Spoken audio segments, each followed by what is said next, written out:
All right. Hi, everyone. Thank you so much for joining me today and taking time out of your day. My intention today is just to deliver some information to you. Hopefully, you get a lot of value out of it and get you thinking and giving you another way of viewing money in your world and how it can work for you to really create the life that you want to live. So today, you're going to get to know me a little bit. You're going to get inside my head, learn a little bit about what I do, how I do it, and why I do it. And most importantly, you're going to learn how money can work for you to live your best life. So we're going to jump right in. So our presentation today is called Uncommon Financial Wisdom.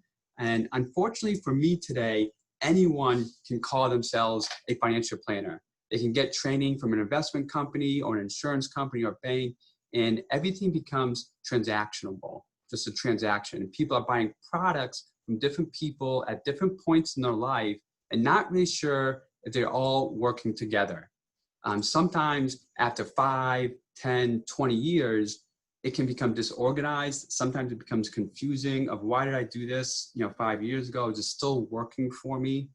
And what I call it, that disorganization, is I call it junk drawer financial planning. It's almost like that junk drawer you have in your kitchen and you're not sure where to put something. All right, so I've been in my house for 5 years, and I think we have like 3 or 4 junk drawers now. Is over time, you just keep picking up these different products or these things, and we just combine them, and it's usually just one big stack, and we got to blow the dust off it every 5 or 10 years.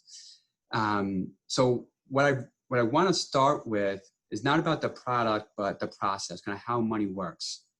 And what I want you to think about is what's important about money to you. So what's important about money to you? We're going to talk about money today. So let's just start there. Take 5 seconds and just think about what's important about money to you. So like I said, most of the time is the financial planning is based on a product, not a process. So a new way to view that is focusing on the product of how things work. So if anyone's ever played golf out there, I'm a horrible golfer, but this is a great analogy. If you went out and bought the best golf clubs in the world that money could buy, and then you went out on a golf course, would you be any better? You get the best golf clubs you possibly can get. Would you really play any better? Would your score get better?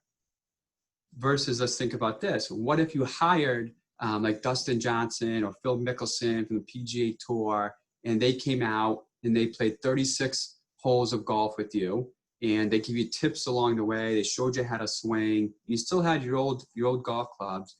Would you be any better then? I think you would be a lot better because you learned the process. You learned the most important part, the swing, is how to swing the golf club.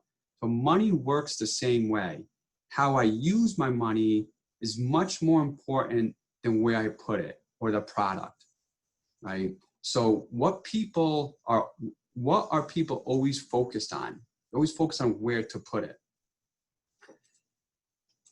Have you heard of, have you seen this before, where 90% of the wealth in our country today is owned by just 10% of the people, 10% of the population? And this 90% that own all the wealth, these people are the uncommon thinkers of the world. These are the Warren Buffett, Steve Jobs, Bill Gates, and a lot of other successful people with businesses. Now, do you think they think like the average person, or they think a little different? And Warren Buffett, he says it best. Whatever the public is doing, I am doing the opposite. Right? So then there are the common thinkers that share in just 10% of the wealth. 90% of the people share just 10% of the wealth. So the goal in the process today is to see if you can get you to think like the wealthy people think. And one of the things we know they do is they begin with the end in mind. Right? So it is what you're doing today not only good for you today, but is it also good for you 10, 20, 30 years from now? Now, most people probably aren't Warren Buffett or Steve Jobs or Bill Gates on this today, but you don't have to be. But if we just want to do the best we can with our money, is we want to think like they think, right? And one of the things we can do is begin with the end in mind. So most people go through life and they have a lot of decisions to make, especially with finances. And it can be, and sometimes it can be overload. Is today's world is a lot of information out there. And usually people need to get set up with different types of accounts. So usually you go get a bank account. So you go to your local bank, you get some advice of what the best bank account for you is. Sometime along the way, you might need to set up wills or guardianship for kids. So you go see an attorney, or you go buy a house, you get a real estate agent, and you get a mortgage broker, and you try to find the best mortgage for you. Then you might start doing some investments in the stock market. So then you get a money manager giving you advice on that piece, or a lawyer, or a business partner, or colleagues at work. Eventually you have to do your taxes. So you get a CPA, an accountant to do your taxes. So we're getting all this advice and opinions from all these different people in our world. And when was the last time all of these people got together and got in one room and talked just about you and made sure that everything they were doing was actually in sync with the other areas of your life? And if that's never happened, what do you think is likely to happen?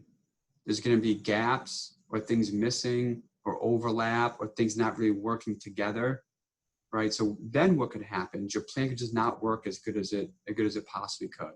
And usually people end up, again, confused or frustrated. And for some reason, I feel like the financial industry makes things confusing almost on purpose, right? So if anyone's felt like that, you can raise your hand. And I have a love-hate relationship with industry, because I think they should make it very simple for people to be successful, simple to understand, so they can feel confident in what they're doing. So what I do, what TruView does, is sit in the middle with our clients and stress test all these different opinions. So you can make decisions based on fact, not just opinions, right? Verify it mathematically, scientifically, so you can make intelligent decisions for your family based on facts, not opinions. And ultimately remove the frustration and difficulty around money. Difficulty of, is it really in your best interest? Okay, it works for my brother-in-law or my friends or my colleagues at work, but is this really the best thing for you, right? Is this financial tip or this financial product really best for you? And how does it fit in your overall world?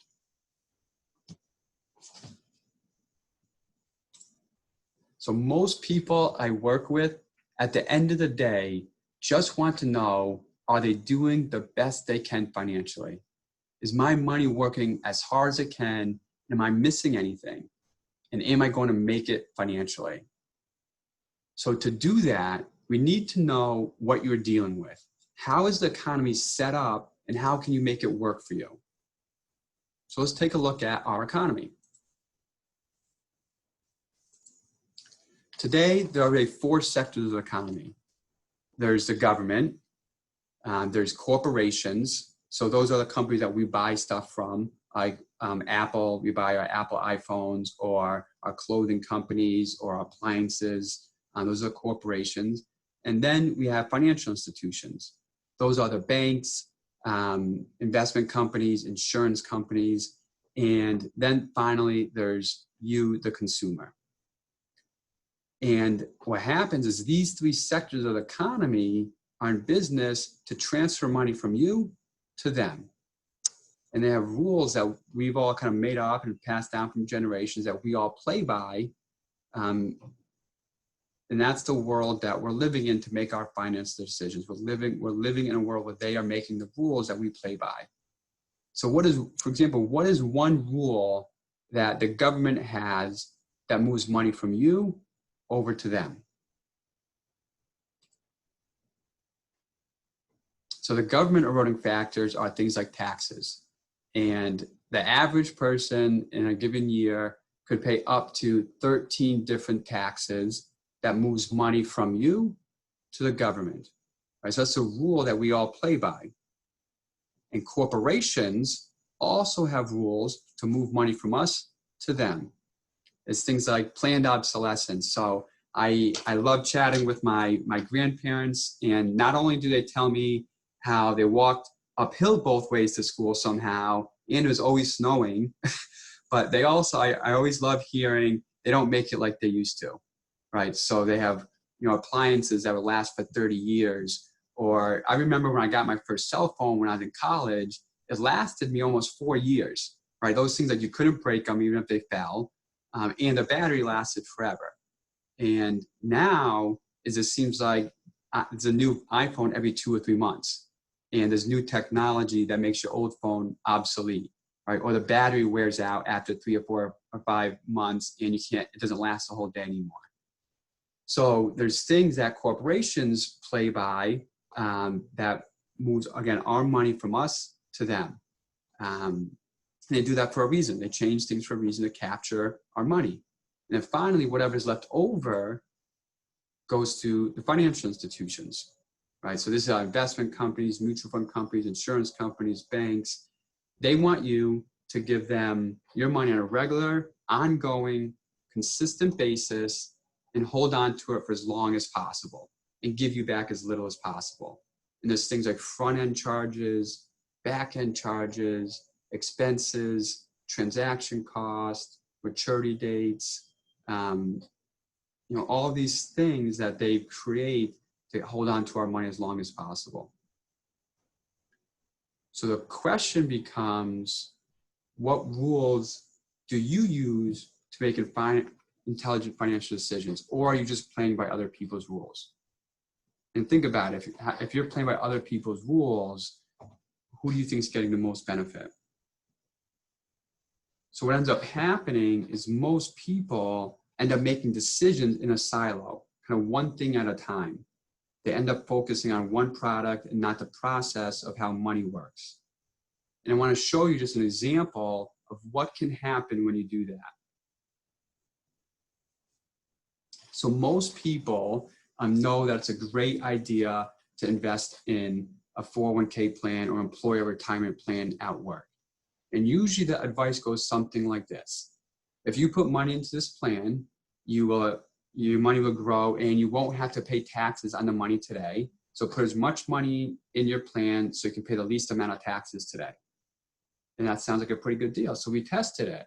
And it is. Look at this. Someone aged 35 years old, if they put $15,000 into like a 401k plan or an IRA, and they're in between the state and federal income tax brackets, they're in the 33% income tax bracket, they're going to save $5,000 a year in taxes. Who wouldn't mind saving $5,000 a year in taxes? Raise your hand. That's a pretty good deal. And then that money, you get to keep it in your pocket, it said. So over the next 30 years, from age 35 to 65, they save $150,000 just in taxes. So sign me up and let's put some money into the plan. But remember we said what the wealthy do. The wealthy just begin with the end in mind. So not only is it good for me today, but also is it good for me in the future. So as you're putting this money in over 30 years, and just an example, if it earns 8%, you're going to end up with $1.8 million, almost $2 million.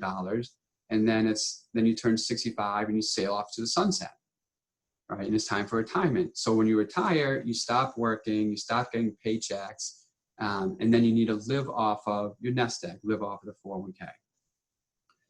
So in this example, if they take out $150,000 just out of the 401k, and maybe they have other income like Social Securities or other investments and things like that, and let's just say taxes stay the same. Maybe they go up, maybe they go down, but let's just say they stay the same. When you take money out now you have to pay the taxes. So when you turn 65 and you take money out of the 401k, it's time for you to pay taxes on that money. So if you take out $150,000, you pay 33% in taxes. So that year you pay $50,000 a year in taxes. You get $100,000, but in just 3 years, you pay back everything it took you 30 years to save in the form of taxes. So at your age 68, so you retired for only 3 years. Now, believe it or not, it used to be that people would retire and they pass away in 3 to 5 years. So this might not have been a bad deal. But today, an average married couple age 65 has a 50% chance of one of them at least making it to age 88, and a 25% chance of one of them making it to age 94. So now imagine extrapolating this out, about 30 years from now. So the question here becomes, so who wins in this scenario? You or Uncle Sam? And if we think about it, who makes up the rules for this plan? Well, the IRS does, so Internal Revenue Service. And so maybe it's not that big of a surprise that while we get a deduction today, maybe over the long run, they're making out pretty well.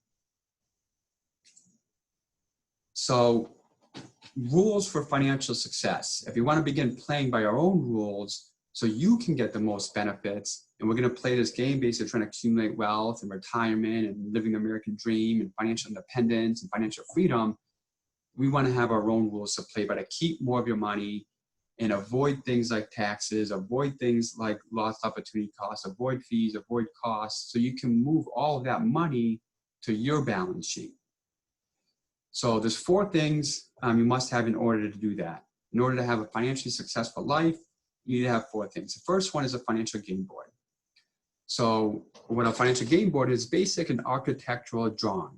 So when your homes were built, they had a blueprint. Every single nail was accounted for, so everything worked together. And usually in financial plans give you a 40-page document where 38 pages are boilerplate and 2 of them pertain to you. Imagine if you built a house that way. So what over here is, this is just an example of basically a financial game board. 40 boxes of everything in your life financially, all on 1 page. So now you can begin to see, are you missing anything or any gaps? How are all these things working together? How can you get taxes working together? How can you get your mortgage and your retirement and taxes in college, all of these things actually in sync, and make sure your family's protected along the way? So think about if you ever played chess. This is the game board. Think of all the pieces as different financial products, and how can we get all these things working together to create one in sync strategy where we can do better off. And to do that, we also need rules. We need rules of the game to play by. And there's actually 10 financial rules to begin moving more of the benefits to you rather than someone else. And not all of them apply to everybody, but you can look at the ones that apply to you and how to best utilize them. And the next thing is a simulator, right? So a technology platform that can stress test the rules, make sure they actually apply to you. It's almost like, think about it when you're flying a plane. There's all the pilots go on flight simulators so they can test all the conditions before they actually get in the plane, right?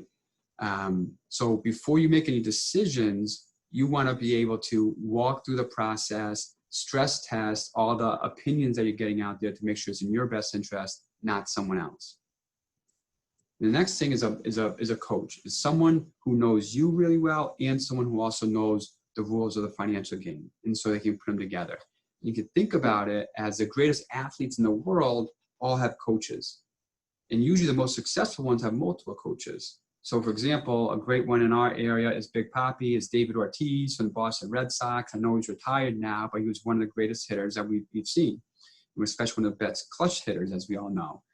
And he had multiple coaches for his swing, right? And sometimes what a coach can do is can just look from a different perspective, from a different view, and see gaps, right? Or see opportunities. So if he's swinging the bat while he's actually doing it and living and day to day, he can't see if maybe his elbow's dropping, and that's why he's not getting enough power behind it. And someone just looking from the outside can take a look at that and see, you know what, Dave, you just keep your elbow when you get more power. And same thing financially is someone that can have a different view, a different set of eyes to see things that have been missed, or also see gaps that are there and any opportunities you might be able to take advantage of. So our next concept is, have you ever been on a boat before? So imagine you're on this boat traveling in the ocean, and the boat says you're moving forward at 5 knots. But the current is coming back at you at 5 knots. Are you really going anywhere? Right? The boat says you're going 5 miles an hour forward, but the current is coming at you at 5 miles. So that's a lot of the way people do their finances. So I'm going to show you an example. What I mean by that is we all have one wealth building curve in overall lifetime, right? Is we're all going to turn age 65 or 70 at whatever that year is, right? That year is not going to change.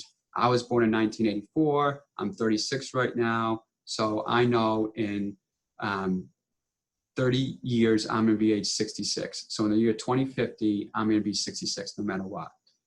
And so I have one of these curves that's going to get there. And the way compound interest works is you can see it takes time to build up. So the longer I take to start saving and putting away money, I have to go through these initial years to get to this part of the curve, right? So the way most people do their planning is if we put in money, we earn a certain rate of return on that money, and over time, we'll hit our goal. But what they don't talk about is the pressure that's on this curve, right? There's things pushing down on this that's eroding your wealth along the way. Or when things happen or when things come up, you're not on this curve anymore, but you're on a lower one. So let's look at some of those wealth eroding factors. So you're on this curve and you look like you're going this way, but along the way, you have to pay taxes. And sometimes you have to pay more taxes than you expect, right? Or the corporations keep coming out with new products that we have to buy. So I have my mentor as a client that's in his 80s, and he said now he's been retired for a long time, over 25 years, and he says he has 5 bills of things right now that weren't even invented when he retired, or he never had or never thought of when he retired. Right? So imagine living on a fixed income when you retire and things pop up, new things happen that weren't even invented when you retired. And now all of a sudden you have 5 new bills you got to pay a month. And that's things like, believe it or not, is years ago he didn't have the internet bill and the high cable bill that we all do now, and the cell phone bill, and all these things that are just like normal walks of life. So I'm 36 years old, so there's probably things that are going to happen I haven't even thought about or can't even imagine that I'm going to have as bills when I go to retire, right? So then also things like unexpected life events or market volatility, right? This year is a great example of that. What if we were 64 years old this year and we had a major crisis like we did in March with this pandemic? Is that going to affect your retirement? Or fees that are pushing down on this curve, right? So your formula could work where you're putting in X amount of money every month, you're earning a certain rate of return, and over time, you achieve this $1 million or $2 million at your retirement time. But because taxes are higher than you thought they were, or inflation is higher than you thought they were, or there's unexpected events that happened along the way, you keep moving down on this curve, so you don't actually hit your goal. So what most people plan for wealth is money times rate of return times time. The number one most important aspect of that is taking a step back in what's called macroeconomics, or velocities. How can we look at all these things working together? And velocity is how can you get your money to do as many things as possible for you as you can. So how can you get each dollar to work more ways than one? Right? So most people are too busy or don't have the resources, or the lack of knowledge, or the lack of interest to plan, right? Just think a little differently. And the financial industry makes it so difficult to do that. It's very confusing. So I'm just here to say it doesn't have to be that way. And it is worth it to get the education and to look differently, to think about different things that are out there. Imagine what it would be like to know you are sailing with the current financially, right? Rather than current coming at you, you actually turn the boat around and you're going with the current, right? Financially, you're able to do that. That you have a plan that is working towards your goals, and you are on track, knowing you are doing the best you can. Like, how good would that feel?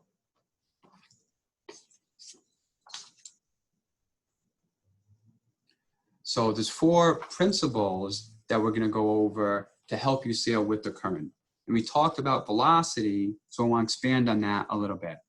So what this concept is your money always has to be in motion. Your money always has to be moving. Money can't remain locked up and not be able to do anything with it, right?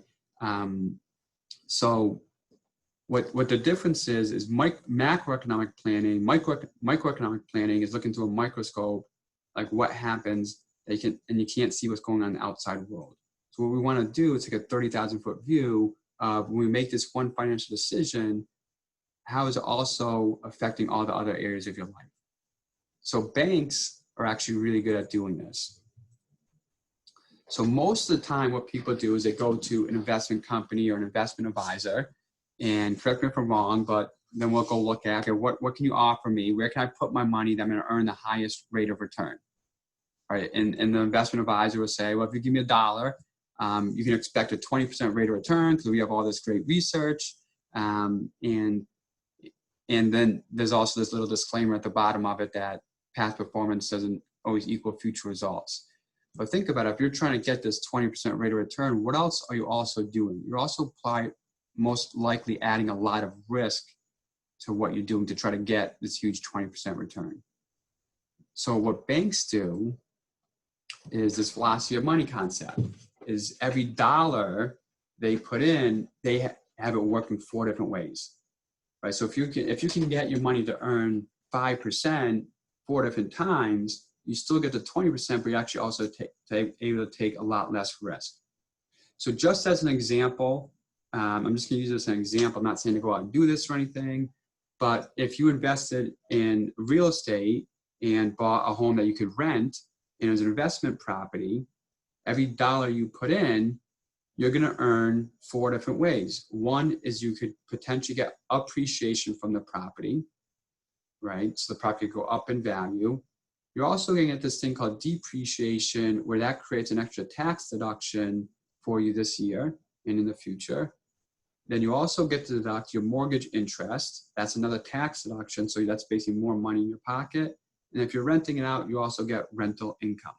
Right? So this is a way of velocity of money, is every dollar you put in is doing 3 or 4 or 5 different things to earn different rates of return. And it's not just real estate, but once you learn this concept, is you can then apply this to all the areas of your life, right? So how can each dollar do more things than just one? Okay. The next thing is lost opportunity cost. So every day we're losing dollars that you don't have to lose, and that could be the taxes, to fees. And when you lose $1, you don't just lose $1, but we also lose is what it could have earned for you. Right? So if that dollar could have earned 5% over the next 30 years, what you actually lose is probably close to $20 of future earnings that aren't there anymore. Right? So the best way I had this explained to me is I was at a conference, and the presenter said, okay, how many people out there buy a coffee every day on the way to work?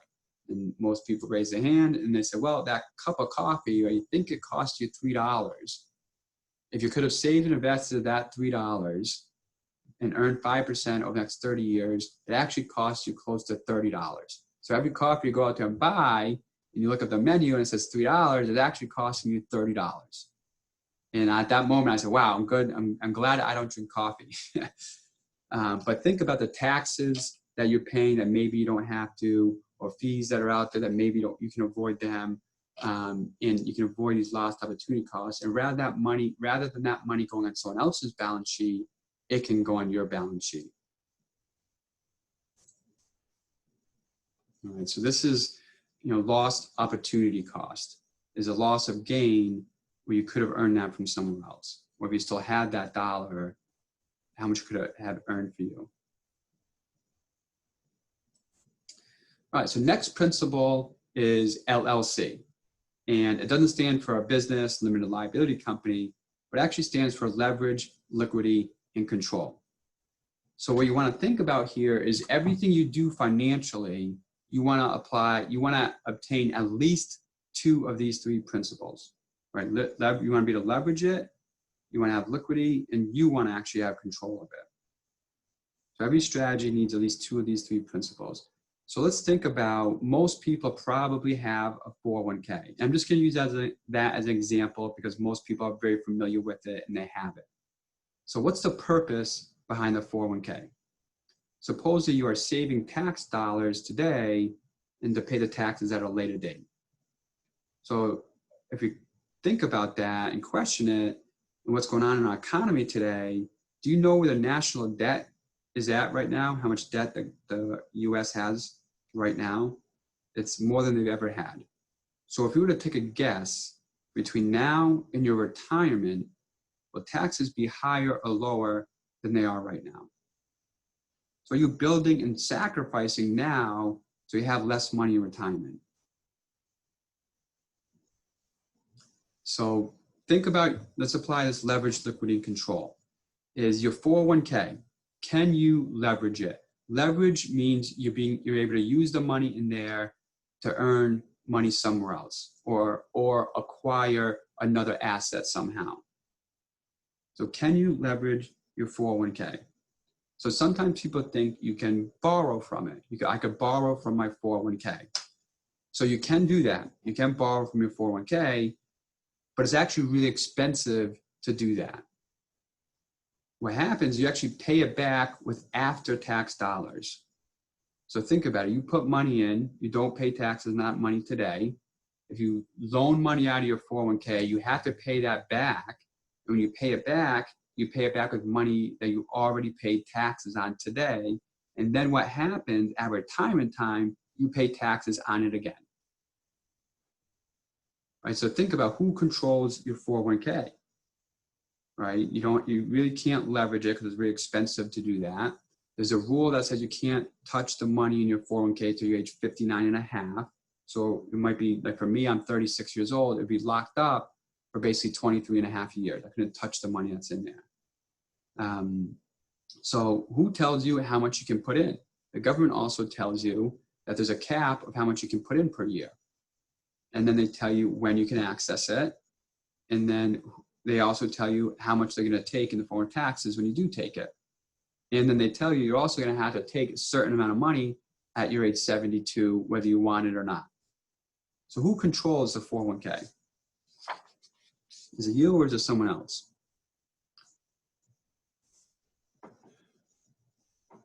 So what's happened when people don't apply this is money ends up being locked up. There's costs and penalties, and often ends up leading to higher taxes, inefficiencies, and a lot of disorganization.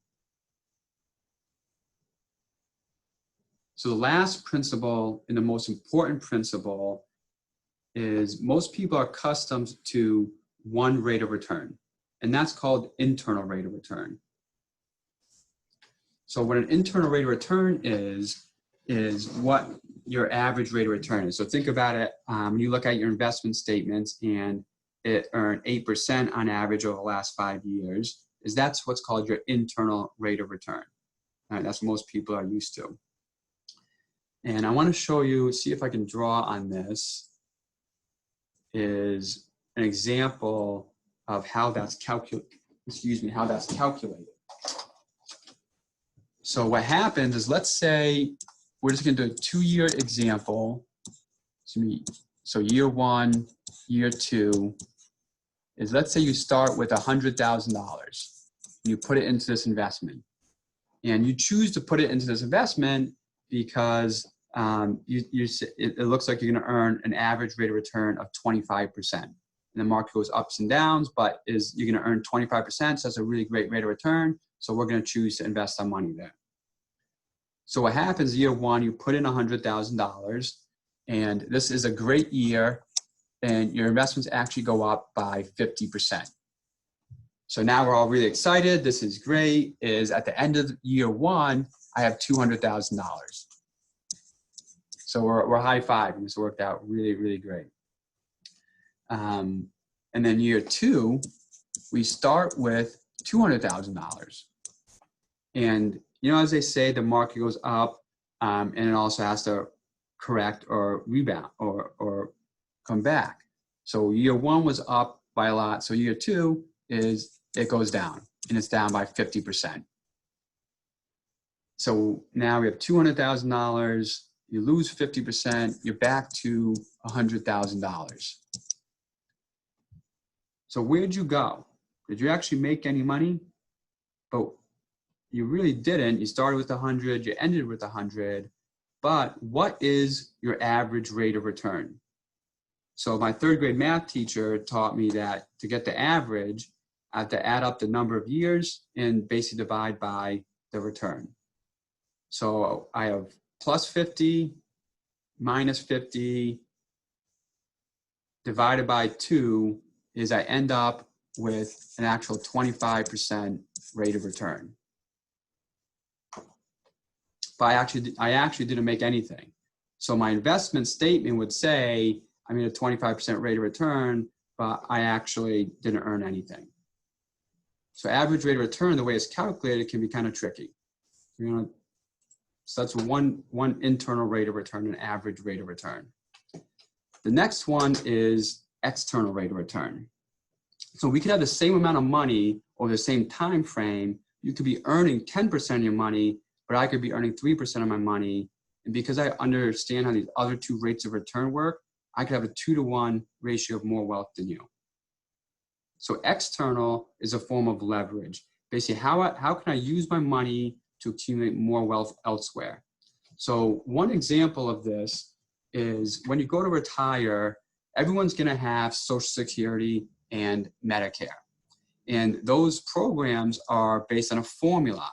So for example, if you have no countable income, you're going to have, you're going to get Social Security, and it's actually not going to be taxed.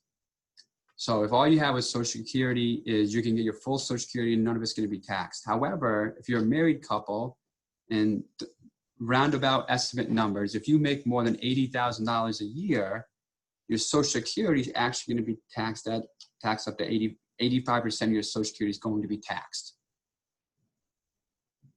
And then your Medicare, if you have no income or very low income, your Medicare, your health insurance, when you go to apply for that, it's going to be on average somewhere in the neighborhood of $150 a year for each person.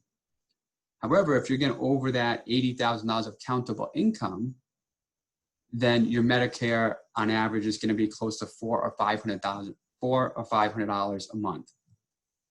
So if you're able to position yourself now when you get into retirement to have less countable income, you can actually have more than $80,000 of income, but the way the government looks at it, it's not all countable. So we have a client that has about $200,000 of income and he's retired, and he's only being taxed at 10%. And that's because some of that income is diversified from a tax standpoint. And also his Social Security is not taxed because he has less than $80,000 of countable income. So now it's another rate of return.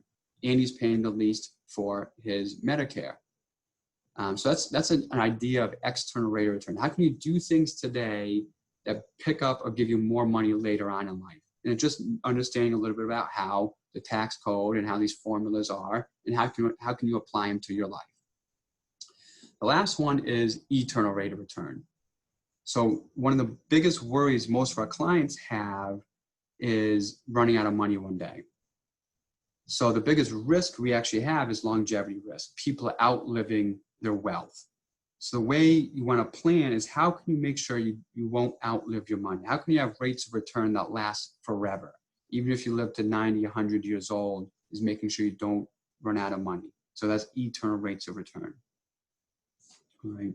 So I'm finishing up here. I'm going to be done in just a couple minutes. I wanted to today kind of give you an idea of ways to think about money that could bring you more wealth in your life and give you that sense of control and freedom and independence and help you feel confident. So our process, creative integration, is how can we bring all these things together in sync so you can earn as many rates of return as possible and really have everything working together, verified with math and science to achieve your financial goals. That's really what financial planning is all about.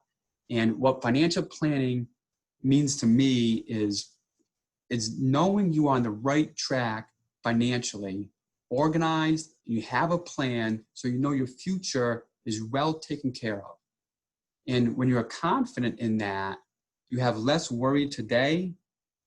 And what I find, it actually frees up my mind to be able to enjoy my life more today and really be in the moment, right? If I'm not worried about what my money's doing and worried, am I on the right track? Am I doing the right things? I can be more in the moment and really enjoy my time with my friends, my family, really be there and ultimately enjoy things in life that I really enjoy so I can have a better life.